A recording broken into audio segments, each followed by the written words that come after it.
The sound of laughter echoed through the fancy lobby. Not happy laughter. Cruel laughter.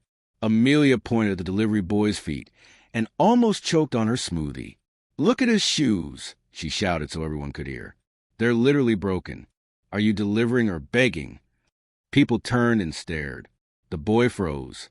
His shoes were torn at the sides, held together with an old thread. One lace was missing. His socks had a small hole. His face turned red. He wanted to disappear. Amelia's friend began to laugh too. Maybe he walked here from another country. One girl joked. The boy held the food bag tighter. His hands were shaking. He whispered, "Ma'am, your order." But Amelia rolled her eyes and waved her phone. "Relax, I'll take it.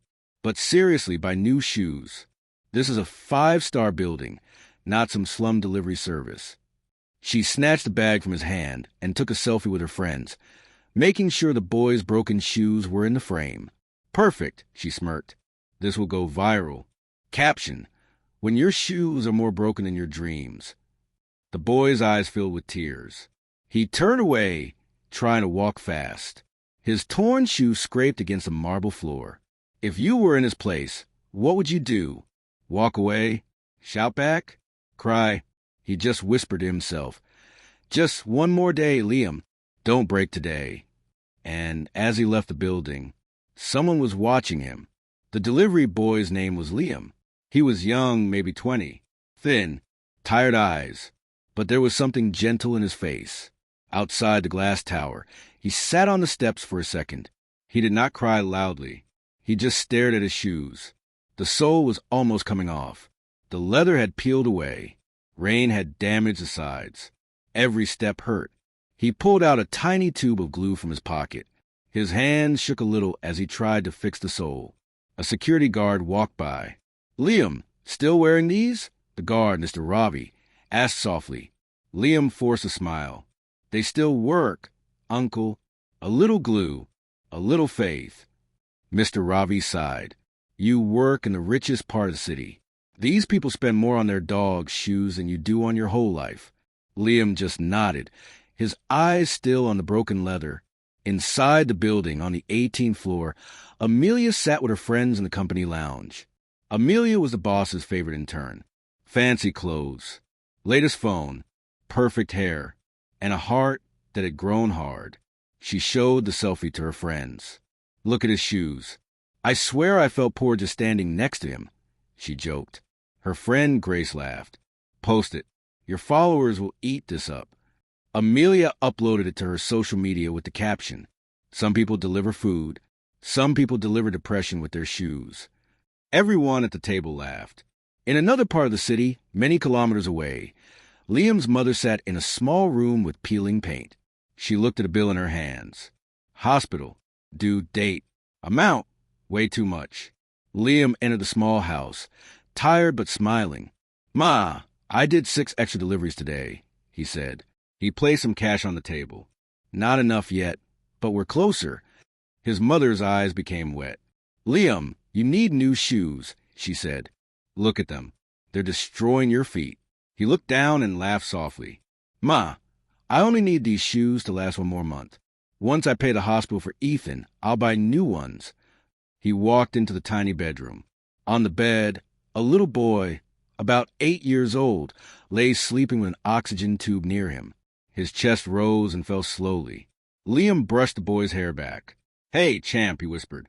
"Soon you'll be running again. Big brother promises." He kissed his brother's forehead. Back in the rich part town, Amelia's post was already getting likes and laughing emojis. But there were also some comments she didn't expect. "Why are you shaming a poor guy for his shoes? This is not funny, Amelia. Maybe he's struggling. This is cruel." Amelia rolled her eyes. "People are so sensitive," she muttered. She clicked away from the comments and didn't think about Liam again. But someone else did. In the CEO's office, Mr. Carter's assistant knocked on the door. "Sir, you need to see this. It's from one of our interns and a delivery boy in our building." Mr. Carter looked at the phone screen. He stared at the picture of Liam's broken shoes. His eyes narrowed. "I know that boy," he whispered. He remembered something. Something from the past. Something he had promised. He stood up slowly. "Call the HR head," he said, "and ask them to bring Amelia to the board meeting tomorrow." The assistant looked confused. "Sir, why the board meeting?" Mr. Carter's jaw tightened. "Because," he said calmly, "it's time some people learn what real value looks like." The next day, everything would change. But Amelia had no idea that the boy she laughed at was about to walk back into her world. The next morning, the building lobby was busy. Employees rushed in. Lifts opened and closed. Phones rang. Amelia strutted in wearing new heels and a branded bag. She checked her reflection in the glass. Grace ran to her. "Amelia, did you see? Your post is blowing up. But, not all in a good way." Amelia shrugged. "Haters are still views." "I don't care." Grace lowered her voice. "HR called you to the board meeting today. Something about intern behavior and company image." A small crack appeared in Amelia's confidence. "Relax," she said. "They probably want to praise me. I bring so much attention online." On the other side of the city, Liam was again tying the broken lace around his damaged shoe. He winced as he pressed his foot down. "Still hurting?" his mother asked. "A little," he smiled. "But Ethan's medicine is more important than my pain." He picked up his old delivery bag. As he reached the door, his phone buzzed. A message from the delivery app. "Special delivery assigned. Address: Carter Tower, boardroom, 20th floor." He frowned. Boardroom? They usually order to the lounge or offices. Why the boardroom? He did not know that someone had specially requested him. Back at Carter Tower, the boardroom was being prepared. Long table, big screen on the wall, leather chairs. All the top executives were there. Mr. Carter, the CEO, sat at the head of the table, quiet and serious. The HR head whispered, "Sir, are you sure? This will be intense." Mr. Carter replied, "Sometimes people only change when the mirror is forced in front of them." Amelia sat near the end of the table, still pretending to be confident, but her fingers were tapping fast on the table. She looked around at the serious faces and felt a small wave of fear. "Why are they all here?" she whispered to Grace, who was also invited as a witness. Before Grace could answer, the big screen lit up. It showed Amelia's post, the selfie, her laughing face, her friends, and at the bottom, the broken shoes. The caption glowed in big letters. "Some people deliver food. Some people deliver depression with their shoes." Silence filled the room. Amelia's heart dropped. Mr. Carter spoke calmly, but his voice was sharp. "Amelia, is this your post?" She swallowed. "Why, yes, sir. It's just a joke. People online." "A joke," he cut her off. "Everyone in this picture is laughing, except one person, the boy with the broken shoes." He turned to the board. "This image has been seen thousands of times. People are tagging our company, asking if this is how we treat workers here." Amelia felt her face burn. "I didn't mention the company," she said quickly. "It's my personal account." Mr. Carter looked straight at her. "Cruelty is never personal when you wear our ID card." The room went silent again. Suddenly, there was a knock on the boardroom door. "Come in," Mr. Carter said. The door opened slowly. Liam stepped inside, holding a food bag, wearing the same broken shoes. Amelia's eyes widened. "You," she whispered. He didn't look at her. His gaze was on Mr. Carter. "Sir, your order?" he asked softly. Mr. Carter stood up and walked toward him. His face changed. It was softer now. "Liam, thank you for coming," he said. "But I didn't call you here for food." He put a hand on Liam's shoulder. Everyone in the room watched, confused. Amelia whispered to Grace, "Wait, they know him?" Mr. Carter turned to the board and spoke. "Years ago, our company started a scholarship program for children from very poor families, kids who worked hard, studied late, and still helped their family survive." He pointed to Liam. This boy was the top student in that program. Gasps filled the room. Amelia felt her chest tighten. Liam looked uncomfortable. He didn't want attention. "Sir, please, I'm just," he began. "You're not just anything," Mr. Carter said firmly. You were on your way to becoming one of the youngest engineers in our company. Until life hit your family hard. Liam's eyes lowered. Mr. Carter continued. His father passed away. His little brother fell sick. He dropped out of university to work full-time, took a job as a delivery boy, to pay bills, to buy medicine, to keep his family alive. The room was completely silent now. Even the air felt heavy. Amelia's eyes filled with tears without her permission. She whispered, "Dropped out for his brother?" She remembered how she laughed at his shoes, how she used his struggle as content. Mr. Carter looked at Amelia again. "Yesterday, instead of offering respect to someone fighting to survive, you chose to humiliate him," he said. "Not just in this building, but in front of the whole world online." Liam's hands were shaking now, not from fear, but from embarrassment. "I didn't want any of this," he whispered. "I'm okay, sir. I'm used to it." Those words cut like a knife. "I'm used to it." How many times had he been laughed at, insulted, ignored? Mr. Carter shook his head. "You should never be used to being treated like trash," he said. He turned back to Amelia, his eyes cold. "Today, in front of this board, you will hear your karma," he said quietly. Amelia's heart pounded. She gripped the edge of the table. What was he going to do? The tension in the room was thick. Everyone stared at Mr. Carter, waiting for his next words. Amelia could hear her own heartbeat in her ears. Her palms were sweaty. She wished she could rewind time. Mr. Carter took a deep breath. "Amelia," he began, "you wanted attention. You got it. Now you will accept the result of your actions." Her voice trembled. "Sir, I'm really sorry. I didn't know about his life. I didn't mean—" He raised his hand. "That is the problem," he replied. "You didn't care to know. You saw broken shoes and thought, content. Not human." His words hit like slaps. He walked slowly around the table, then stopped right behind Amelia's chair. "First," he said, "your internship with this company is suspended, effective immediately." Her chest collapsed. "Sir, please." She stood up in panic. "My father will." "Your father does not run this company," he said firmly. "And even if he did, I would say the same thing." Tears spilled down her face now. She wasn't used to this.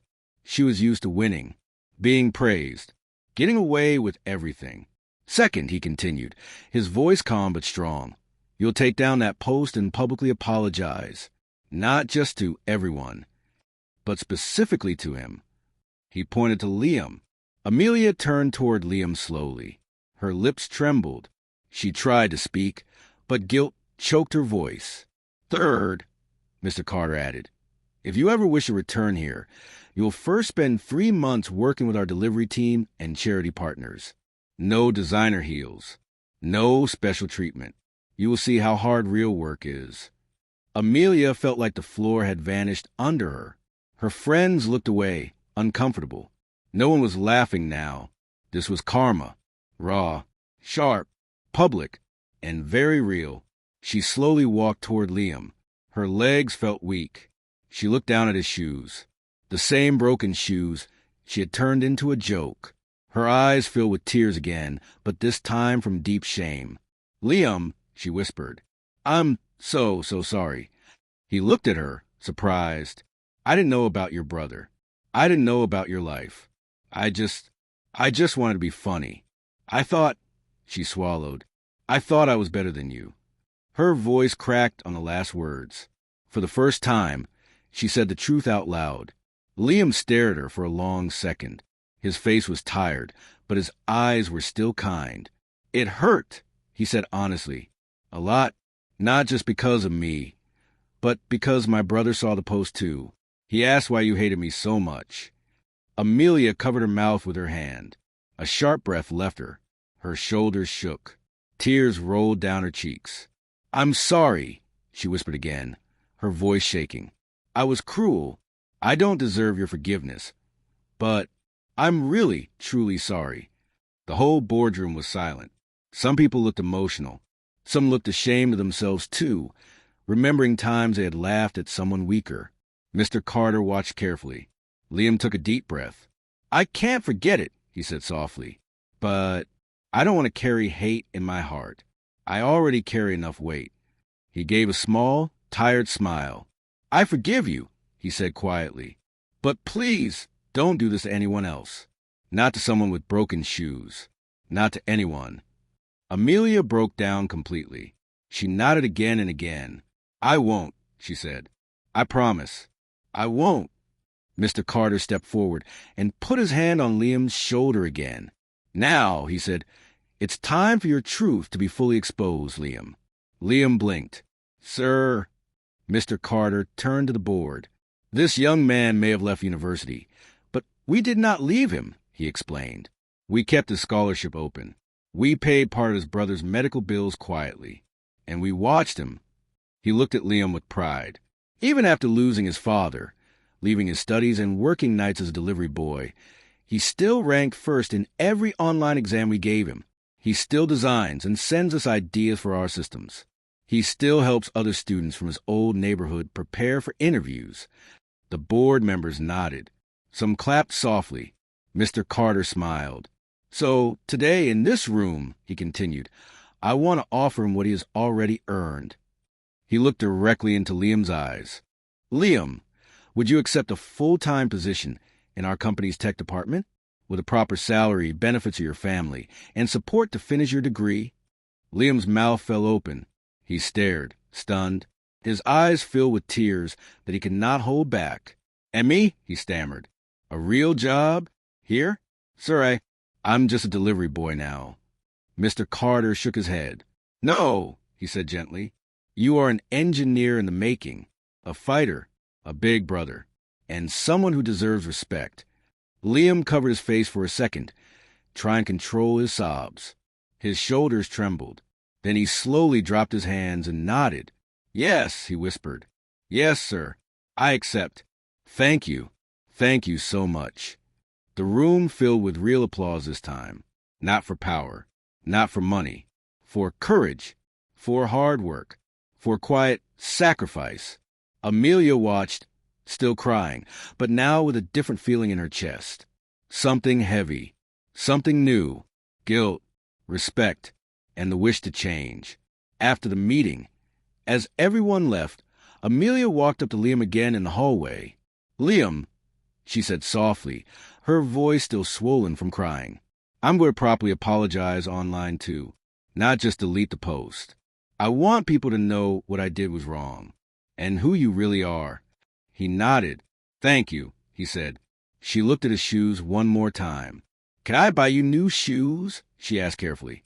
Not as charity, but as a small first step from someone who wants to be better. Liam paused. He thought about it.